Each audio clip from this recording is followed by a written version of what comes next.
ingredient zucchini and almond bowls. So 500 grams, so about a pound of grated zucchini, 4 tablespoons of lemon juice. You pop in 6 tablespoons of almond meal. So this makes it creamy and replaces the dressing.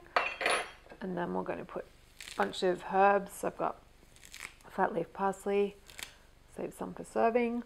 I'm going to toss, generous pinch of salt, and then I'm going to get my cooked protein. I'm using sardines, but any cooked protein is good. If you've got chicken, boiled eggs, tuna, chickpeas.